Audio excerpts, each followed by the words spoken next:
તેતરને બચાવવા માટે 140 પરમારોએ પોતાનું બલિદાન આપ્યું અને 140 પરમારોના પાડિયા આજે પણ એ ગામમાં આયા જ છે. તો કોણ હતું આ તેતર અને શું કામ એને બચાવવા માટે 140 પરમારો કપાઈ ગયા?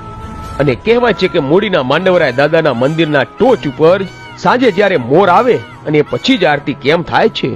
તો આવો જાણીએ મૂડીના માંડવરાય દાદાના ઇતિહાસ વિશે. મિત્રો, કહેવાય છે કે પરશુરામે 21 વખત આ પૃથ્વીને નક્ષત્ર કરી. એક પણ ક્ષત્રિય આ પૃથ્વી ઉપર રહેવા ન દીધો અને આ પૃથ્વી બ્રાહ્મણોને સોંપી દીધી. પણ વિના મહેનતે મળેલી આ પૃથ્વીનું રક્ષણ બ્રાહ્મણો કરી ન શક્યા. આ ધરતી ઉપર અનેક અસુરો પ્રગટ થયા અને આ ધરતીની કાયાને ખૂંદવા લાગ્યા. ઋષિ મુનિઓના યજ્ઞને અભડાવવા લાગ્યા અને પછી દેવતાઓએ ભેળા થઈ આબુ પર્વત ઉપર એક અગ્નિકુંડ પ્રગટ કર્યો અને અગ્નિકુંડની ઝાડમાં 4 મોટા દેવતાઓએ જવના દાણા નાખ્યા અને તે જ ઘડીએ એક પછી એક એમ 4 વીરો પ્રગટ થયા. પહેલો વીર સોળે કળાએ શોભતો અને તેજસ્વી નર નીકળ્યો, તે સોલંકી કહેવાયો. અને બીજો ચારેય ભુજામાં હથિયાર ધારણ કરીને હાજર થયો, એ ચૌહાણ કહેવાયો. અને ત્રીજો હવન કુંડમાંથી નીકળ્યો, એ પઢિયાર કહેવાયો. અને કહેવાય છે કે આ ત્રણેય વીર હાથ જોડી અને આજ્ઞા માંગતા માંગતા નીકળ્યા. ત્યાં તો અગ્નિકુંડમાંથી મારની ત્રાળ દેતો જે બહાર આવ્યો અને આવીને અસુરોને સંહાર્યા, એ પરમાર કહેવાયો. અને કહેવાય છે કે પરમારનો વંશ વેલો આગળ વધ્યો અને ઉજ્જૈન અને ચિત્તોડ ઉપર એમના વંશની વૃદ્ધિ થવા લાગી. ચિત્તોડગઢના તોરણ બાંધનાર પરમાર વંશનો એક પુરુષ હતો અને એનો જ એક વંશ વેલો સિંધના વન વગડામાં ઉતરી આવ્યો હતો. અને એ વેલો ચલાવનાર મૂળ પુરુષ સોંઢાજી પરમાર હતા. અને આ સોંઢાજી પરમાર પોતે ઉપરપુર તાલુકાના ધણી હતા. અને એક વખત નબળી દશામાં ઉમરકોટ એમના હાથમાંથી છૂટી ગયું અને થરપાર ગઢ રહ્યું. થરપાર ગઢનું રાજ એટલે તો રેતીના રણનું રાજ. રાજધણીને રીધી સિદ્ધિમાં ઢોર સિવાય બીજું કંઈ નહીં. માલધારી રાજા માલ ચારી અને પોતાનું ગુજરાન ચલાવતા અને રયતોની સાથે સાથે રહી અને જીવોની રક્ષા કરતા. બાપુ રતનજી તો પરલોક સિધાવી ગયેલા, પણ માં જોમબાઈ હજુ બેઠા હતા. અને માં જોમબાઈને 4 દીકરા હતા, અખોજી, અસોજી, લગધીરજી અને મુંજોજી. 4 દીકરા અને માં જોમબાઈ માંડવરાય દાદાના મોટા ભક્ત હતા. હવે એકવાર સંવત 1474 ની અંદર પારકરમાં કાળો દુકાળ પડ્યો. માલધારીના ઢોર ટપોટપ મરવા લાગ્યા. ત્યારે 2000 સોઢા પરમારો પોતાના ઢોર લઈને દુકાળ ઉતારવા માટે સોરઠમાં ચાલી નીકળવા તૈયાર થયા. ત્યારે 4 ભાઈઓને ચિંતા થઈ કે પારકા મલકમાં આપણી વસ્તીની રક્ષા કોણ કરશે. ત્યારે અખોજી બોલ્યા કે ભાઈ લગધીર, તું અને મુંજોજી સાથે જાઓ અને અસોજી અને હું અહીંયા રહીશું. અને પછી તો લગધીરજી અને મુંજોજી પોતાની કોડી લઈ 2000 પરમારો સાથે પરદેશ જવા માટે નીકળે છે. ત્યારે માં જોમબાઈ બોલ્યા કે દીકરા, પરદેશમાં તમને માં ક્યાંથી મળશે? તો ચાલો ને હું પણ સાથે આવું. અને પછી તો માં જોમબાઈ રથમાં બેઠા અને પરમારો માલ ઢોરને લઈને રથની સાથે સાથે બધા ચાલે છે. પણ લગધીરજીને એક નિયમ હતો કે રોજ પોતાના ઈષ્ટદેવ માંડવરાય દાદાના દર્શન કરે અને પછી જ અન્ન પાણી લેતા. અને આ માંડવરાય દાદાની મૂર્તિ પારકરના પીલુ ગામમાં હતી. પછી તો જે ગામમાં જતા જતા સવાર પડે ત્યાંથી લગધીરજી કોડી પાછી લઈ જાય અને પીલુ ગામમાં આવીને દર્શન કરે, પછી જ અન્ન આરોગે. આમ રોજ સવારે અલગ અલગ ગામમાંથી કોડી પાછી લાવે, દર્શન કરે અને અન્ન આરોગે. પણ જેમ જેમ દૂર જતા ગયા એમ એમ પીલુ ગામ પહોંચવામાં મોડું થવા લાગ્યું. અને પછી તો 1 દિવસ 2 દિવસ એમ 2 દિવસના ઉપવાસ થવા લાગ્યા. પછી એક રાત્રે લગધીરજીના સપનામાં ઈષ્ટદેવ આવ્યા અને માંડવરાય દાદા બોલ્યા કે બેટા, કાલે સવારે તને એક ગાય મળશે. તને દેખતા એ ગાય પોતાનો એક પગ ઊંચો કરે ત્યાં જમીન ખોદજે અને એ જગ્યાથી એક મૂર્તિ નીકળશે અને એ પ્રતિમાના દર્શન કરી પછી તું જમજે. અને એ મૂર્તિને રથમાં બેસાડીને લઈ જજો અને જ્યાં રથ ઉભો રહે ને અને આગળ ચાલે પણ નહીં ત્યાં તમે મુકામ કરજો અને તમારું ગામ બાંધજો. જા દીકરા, તારો વિજય થશે. પછી તો બીજો દિવસ થયો અને માંડવરાય દાદાની વાત સાચી પડી.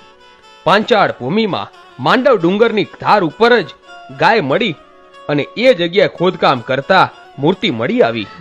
પછી તો જોમબાઈ માંડવરાય દાદાની મૂર્તિને ખોળામાં લઈને રથમાં બેસ્યા અને આગળ ચાલતા થાય છે. ચાલતા ચાલતા એક દિવસ એક પ્રદેશમાં નાની નદી અને આ નદીની વચ્ચોવચ રથ ઉભો રહ્યો. ઘણા માણસોએ રથ ખેંચવાની કોશિશ કરી, પણ રથ હલ્યો નહીં.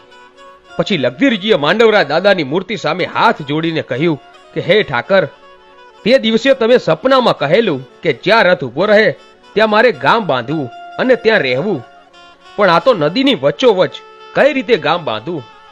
હે દાદા, સામે કાંઠે પધારો, હું ત્યાં આપણી સ્થાપના કરું.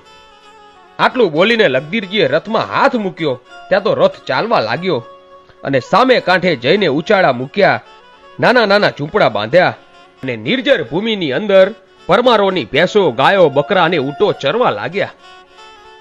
પણ પારકી ભૂમિના ધણીની રજા વિના કેમ રહેવાય? પરમારનો દીકરો અને વળી પ્રભુનો સેવક.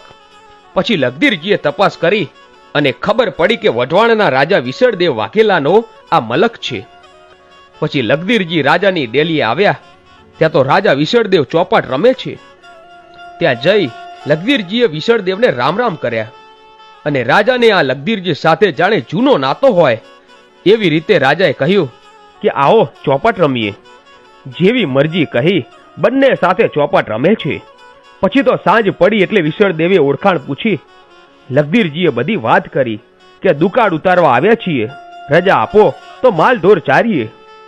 ત્યારે વિસળદેવ બોલ્યા, આ જમીન તો ઉજ્જડ છે, તમે પચાવી પાડી હોય ને તો પણ ચાલોત, પણ તમે નીતિ ન ચૂક્યા, તેથી આખી ધરતી તમને સોંપું છું. સુખેથી ગામ બાંધો, પણ મારી એક શરત છે, તમારે રોજે રોજ અહીં ચોપાટ રમવા આવવું પડશે. પછી તો લખધીરજી આ શરત મંજૂર કરી અને પછી પોતાના પડાવ તરફ હાલતા થયા. હવે થોડા સમય પછી વિસળદેવની રાણીને એની દાસી કહે છે કે માડી, સાંભળ્યું કઈ?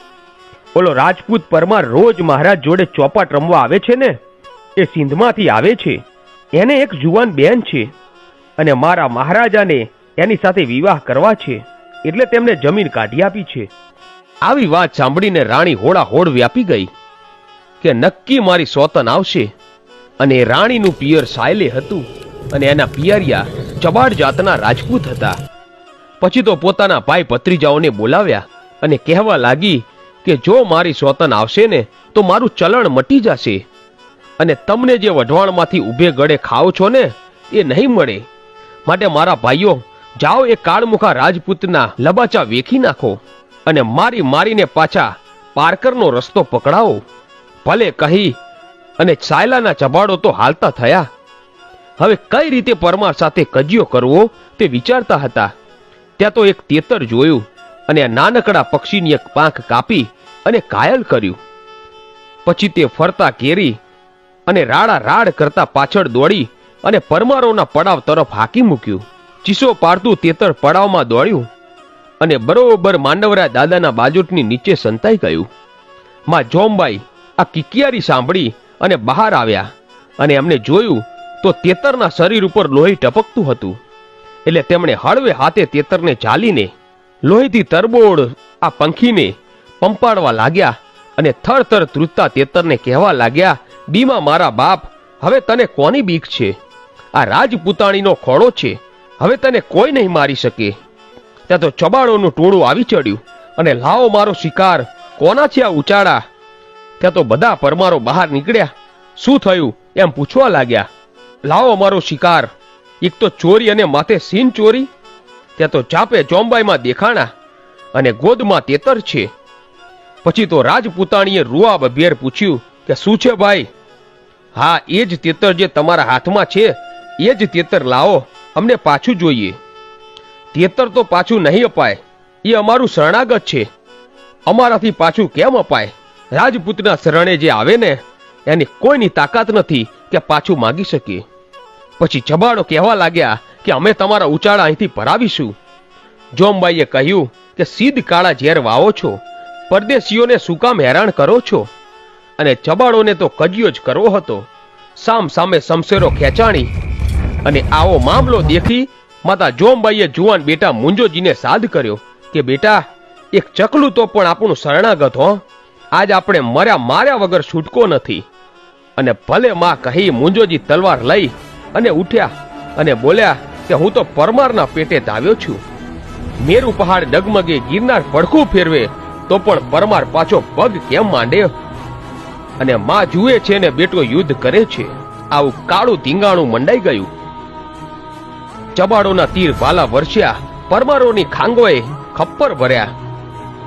અને પછી દિવસ આથમ્યો ત્યાં તો 5 ચબાડો કપાઈ ગયા અને 140 પરમારો કામ આવ્યા. આમ એક તેતરને કારણે સોઢા પરમારોએ આ પૃથ્વી ઉપર પોતાની ઇજ્જત આબાદ રાખી.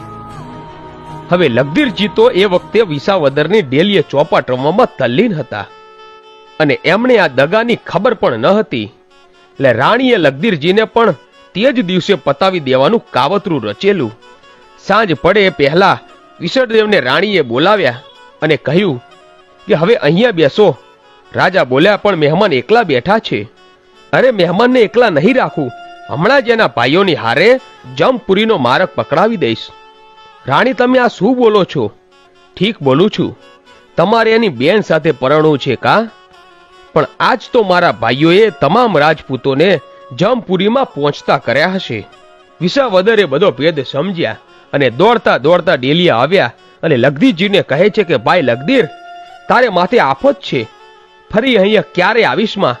છટ દઈને લગધીરજી ઘોડી ઉપર પલાણ્યા અને ઘોડી લઈ પોતાના મુકામ ઉપર આવીને જુએ છે તો એમની માં મુંજોજીના સબનું માથું ખોળામાં લઈને બેઠા હતા. એક તેતરને કારણે મુંજો મરે એ વાત સાંભળી લગધીરજીની છાતી સવા વેત ઊંચી ચડી અને માને કહે છે કે માં, આજ રોવાનું ન હોય, આજ તો કોળ મંગળ ગાવાનો દિવસ છે. આવું મોત તો તારા 4 દીકરા માટે માંગજે મારી માં. પછી તો રડતે હૃદયમાં બોલ્યા, બેટા, તારા બાપુ સ્વર્ગે ગયા ને ત્યારે મુંજો મારા પેટમાં હતો, એટલે મારાથી એમની સંગાતે જવાનું નહીં. આજ તારા બાપની અને મારી વચ્ચે 20 વર્ષનું છેટું પડી ગયું. હવે તો મુંજાને સથવારે મને રાજીથી જવા દે. અને માતાજી દીકરાનું સબ લઈને સતી થયા. આજ પણ એ જગ્યાએ જોમબાઈ માનો પાડ્યો છે. અને આજ પણ જે બાઈને તાવણ ન આવતું હોય એ પોતાનું બ્લાઉઝ આ પાળિયાને અડાડી આવે તો તાવણની છેડો ફૂટે, એવી લોકવાયકા છે. પછી માને અને ભાઈને સ્વર્ગે વળાવીને લગધીરજીએ એ જગ્યા ઉપર ગામ બાંધ્યું અને એક રબારણ રોજ દૂધ આપી જતા એને લગધીરજીએ બહેન કરેલા અને એનું નામ મૂડી હતું. અને મૂડીની આ મમતાથી પરમારોએ આ ગામનું નામ મૂડી રાખ્યું. અને પછી તો ત્યાં મૂડીમાં માંડવરાય દાદાની સ્થાપના કરી. આજે માંડવરાય દાદાનું મૂડીમાં બહુ મોટું મંદિર આવેલું છે અને કહેવાય છે કે મૂડીના માંડવરાય દાદાના મંદિરના